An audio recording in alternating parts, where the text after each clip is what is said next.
स्वागत आहे तुमचं प्रत्येक नवीन ब्लॉगमध्ये। तर आज आपण लॉंग राईडसाठी निघालेलो आहोत। सकाळ सकाळ फक्त बाईक घेऊन निघालेलो आहोत। लोकेशन डेस्टिनेशन असं काही ठरवलं नाही आहे, तर बघूया लॉंग राईडची मजा घेऊया। फायनली आमची ज्या प्रवासाला जी सुरुवात झाली आहे, आम्ही सकाळी 8:30 वाजता घरून निघालेलो, पण आता वाजलेले आहेत 10। तर 1.5 तास आम्हाला जो गेलेला आहे, तर 1.5 तास जो आमच्यासोबत जे झालं आहे ते बघा काय झालं आहे।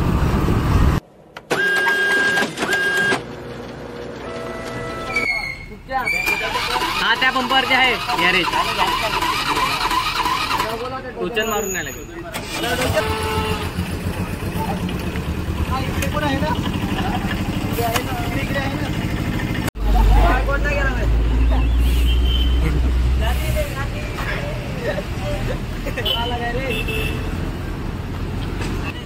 तर लॉंग ड्राईव्हसाठी निघाले आणि पहिलेच गाड्या बंद पडल्या। एक नाही दोन गाड्या बंद पडल्या।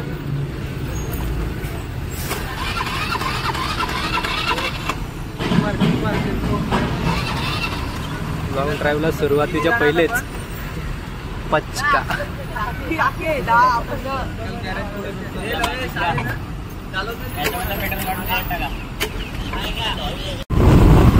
तर फायनली आमच्या ज्या लॉंग ड्राईव्हची जे सुरुवात झालेली आहे, भरपूर प्रॉब्लेम्स आले आम्हाला स्टार्टिंगलाच, आणि गाड्या आमच्या बंद पडल्या लाईट ठेवायसाठी। आणि आता सुंदर वातावरण आहे, थोडंसं ऊन निघालेलं आहे, आणि बघूया लॉंग ड्राईव्ह कुठपर्यंत जाते आमची। सकाळ सकाळ राईडला सुरुवात केल्याबरोबरच आमच्यासोबत जे प्रॉब्लेम्स आले ते तुम्ही बघितलेच असेल। आणि रस्त्याला परत एकदा राईडला सुरू केलं तेव्हाच एक नागझरी नाक्याच्या थोडंसंच पुढे साईबाबाचं एक छोटंसं मंदिर होते, आणि खूपच सुंदर मंदिर होते। तर तिथे आम्ही दर्शन घेतले आणि देवाकडे हे मागणं मागितलं की असा प्रॉब्लेम परत या प्रवासामध्ये येऊ नये, आणि आमचा प्रवास हा सुखरूप आणि चांगला होऊ दे। नंतर आम्ही ह्या प्रवासाला परत एकदा सुरुवात केली। तर बघूया आपण बघू शकता ती रोड आहे आणि आजूबाजूने परफेक्ट झाड आहेत। सुरुवातीलाच बघितलं आपण लॉंग ड्राईव्हची सुरुवात केली आणि ह्याची बॅटरी खराब झाली आम्ही चालवलो, आणि आमच्या गाडी एअर पकडला। तर 2 गाड्या आम्ही 1.5 तास घालवलं त्याच्यामध्ये आणि रिपेअर केल्या, आणि त्याच्यानंतर आता पुढे चाललो आहे आमच्या लॉंग ड्राईव्हसाठी।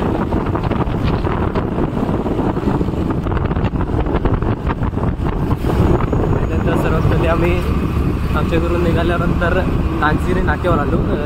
तिकडनं आम्हाला रस्ता पकडायचा होता। तर नागझिरी नाक्यावरून आम्ही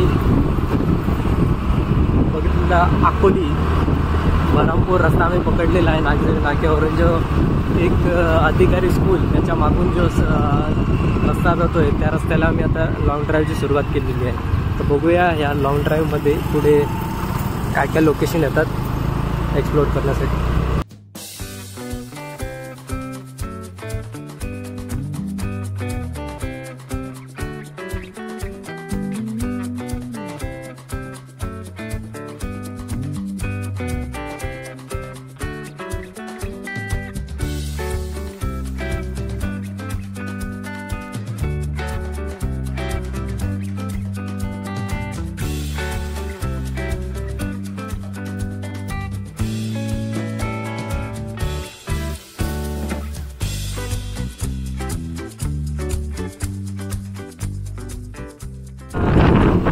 आता आम्ही आलेलो आहे आकेगाव। तर बघा कशा प्रकारे तिकडची जे परिसर आहे पूर्ण फुलला आहे। हळूहळू आमची राईड पुढे जात होती, आणि आम्ही जसं जसं पुढे जात होते तसा निसर्ग अजून सुंदर होत होता। आजूबाजूला झाडं डोंगर आणि तो निसर्ग अतिशय सुंदर होता।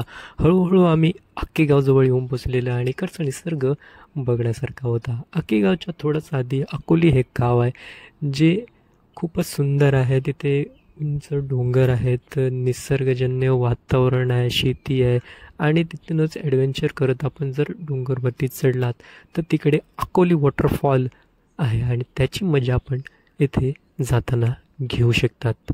खूप सुंदर असा वॉटरफॉल आहे, तर तुम्ही सुद्धा त्याची मजा नक्की घ्या. इकडे व्हिजिट देऊन अकोली वॉटरफॉल, सुंदर वॉटरफॉल आहे. आणि अजून भरपूरसे असे स्पॉट्स आहेत अंबेदेमध्ये, नानवलीमध्ये, ते सुद्धा तुम्ही इकडे येऊन एक्सप्लोअर करू शकतात. तिकडचे जे ग्रामीण लोक आहेत त्यांना त्या स्पॉट्स एक्झॅक्टली माहीत आहेत, तर तिकडची त्यांची मदत तुम्ही घेऊ शकतात.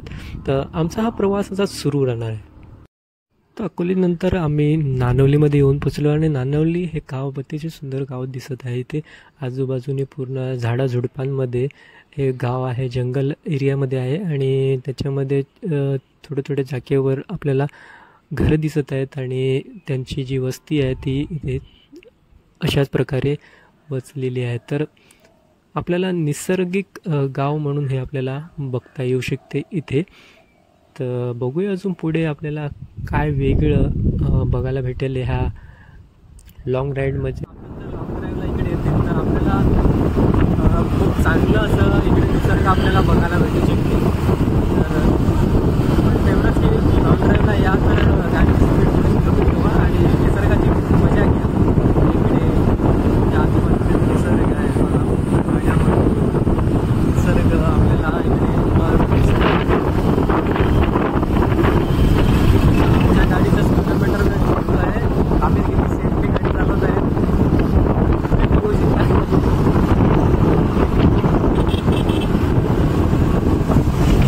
आम्ही तो रस्ता पूर्ण पार केला आहे आणि मुंबई अहमदाबाद हायवे, मुंबई अहमदाबाद हायवे जवळ आलेले आहेत. आणि इथून आता आम्ही ह्या साईडला, ह्या साईडून कशी जर्नी होते बघूया.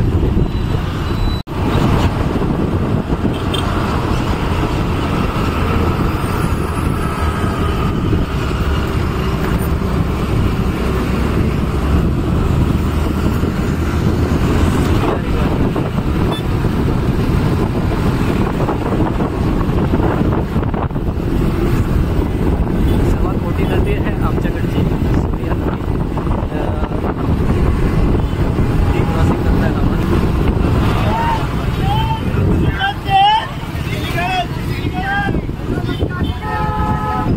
तर आता मी कासावपासून थोडंसं पुढे आलेलं आहे. तर कासाचं मार्केट आपण बघितलं असेल. आज संडेचा मार्केट आहे कासाला, तर बाकी तिकडे होता. आणि त्याच्यानंतर आम्ही आता थोडंसं पुढे आलेलं आहे. तर बसवंतपाडा बोर्ड आहे, इथून आपल्याला आतमध्ये जायचं आहे. ते आमचे मॅपवाले आहेत ते स्लो आहेत. हे जे पुढचे दोघं आहेत हे मॅपवाले स्लो आहेत. हे गेला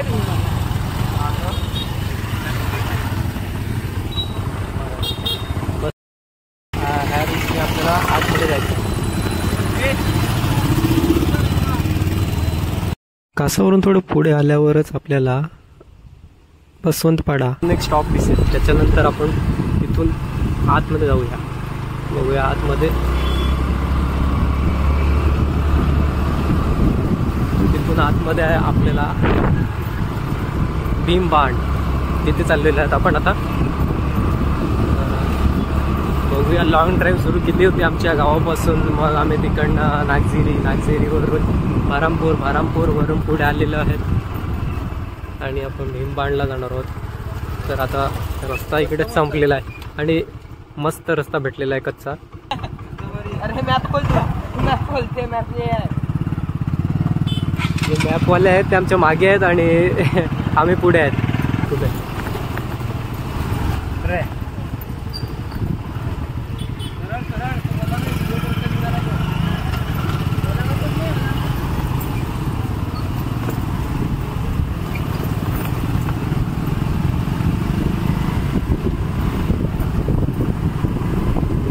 पहिल्यांदा चाललेलं असेल तर जर्नीमध्ये मजा येते, कारण की रस्त्यामध्ये थोडा स्टॉप होतं. आपल्याला जायला की आपल्याला रस्ते माहीत नसतात. मग आपण मॅप बघतो, मॅपमध्ये आपल्याला काही असे रस्ते दाखवतात जे मॅपमध्ये आपल्याला लवकर समजत नाही. जसं आपण हायवेला गाडी चालवत असतो त्या हायवेला आपल्याला तिकडे लिहून येते स्लाईड राईट स्लाईड लेफ्ट, आणि त्याच्यामध्ये आपण पूर्ण लेफ्ट मारतो आणि मग फायनली आमची लॉंग राईड वाघाडी येथे येऊन पोचली. आणि वाघाडी हे भीमबांधसाठी मानले जाणारे एक पर्यटन स्थळ आहे. वाघाडी स्थान डहाणू तालुक्यातील काशा ह्या गावाजवळ स्थित आहे. पांडवकालीन दत्तकथेमध्ये भीमबांधाचा उल्लेख केलेला आहे. याच्यामध्ये गुजरातपासून ते रायगडपर्यंत मोठे मोठे दगड एकावर एक असून एका सरळ रेषेमध्ये आहेत. ह्याचा उल्लेख पौराणिक कथांमध्ये भीमबांध असा करण्यात आला आहे. परंतु सध्याच्या परिस्थितीमध्ये सर्व भीमबांधांची झीज होत आहे. ह्या भौगोलिक इतिहासात नाहीसा होत आहे आणि पर्यटकांचं दुर्लक्ष ह्याच्याकडे होत आहे. त्यासाठी वाघाडी येथील तरुणांनी एकत्र येऊन आपली जी संस्कृती आहे, जी कला आहे, ती या भल्या मोठ्या दगडांवर वारली पेंटिंग म्हणून एक कोरली आहे आणि पर्यटकांचं लक्ष आपल्याकडे वळवण्याचं, या भीमबांधाकडे वळवण्याचं एक कारण तयार केलेलं आहे. चला तर बघूया ह्या भीमबांधाचं ऐतिहासिक रूप कसं आहे आणि कशा प्रकारे इथे हे दगड एकावर एक असलेले आहेत आणि इकडचा जो परिसर आहे तो कसा आहे तो बघूया ह्या प्रवासामध्ये. हळू उतर, हळू उतर, हळू उतर.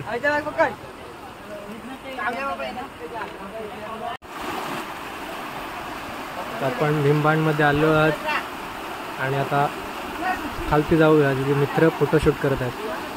खालती जाण्याचा रस्ता थोडासा भारी आहे. बघूया कसं जाता येते ते.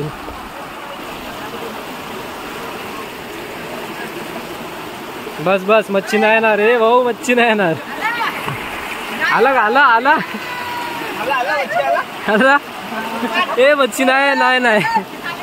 तर सूर्या रिव्हरमध्ये येऊन इथे भीमबांध जवळ येऊन मच्छी पकडायची ट्राय करत आहेत आमचे मित्र.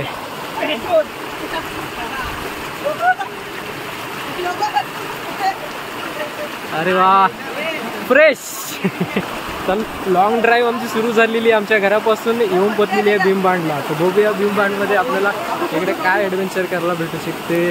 आपण त्या साईडून जरी गेले तर त्या साईडून एक रस्ता बनलेला आहे आपल्याला, तिथून दिसत आहे ती ही जी सूर्या रिव्हर जी आहे क्रॉसिंग आपण करू शकतात भीमबांध. तर आपण बघू शकतात की ह्या भल्या मोठ्या दगडांची रचना भीमाने कशा प्रकारे केली होती.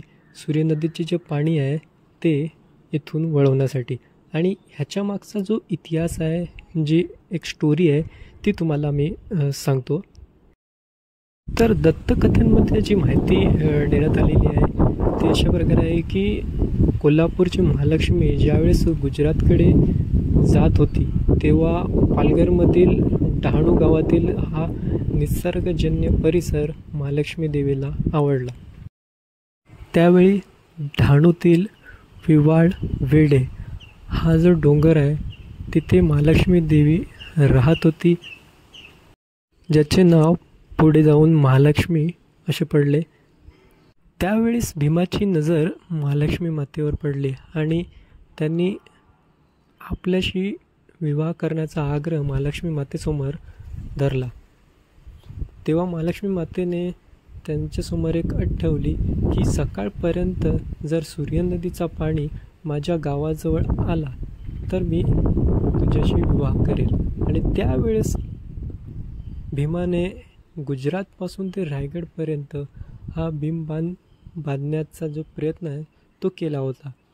तर अशा प्रकारे जी ही भीमबांधाची जी स्टोरी आहे ती दत्तकथेमध्ये सांगण्यात आलेली आहे. तर आमची लॉंग ड्राईव्ह जी आहे ती इथे आपल्या भीमबांधापर्यंत पोचलेली आहे आणि दुपार झालेली आहे. तर आता आम्हाला दुसऱ्या डेस्टिनेशनकडे जायचं आहे आणि त्याच्यासाठी आम्ही निघालेलो आहोत. तर बघूया दुसरी जी डेस्टिनेशन आहे ती आपण कुठे जातो. तुम्ही पण आमच्यासोबत असंच रेडी राहा, व्हिडिओला बघत राहा. आवडला असेल तर लाईक करा, शेअर करा आणि प्लीज चॅनलला सबस्क्राईब करा.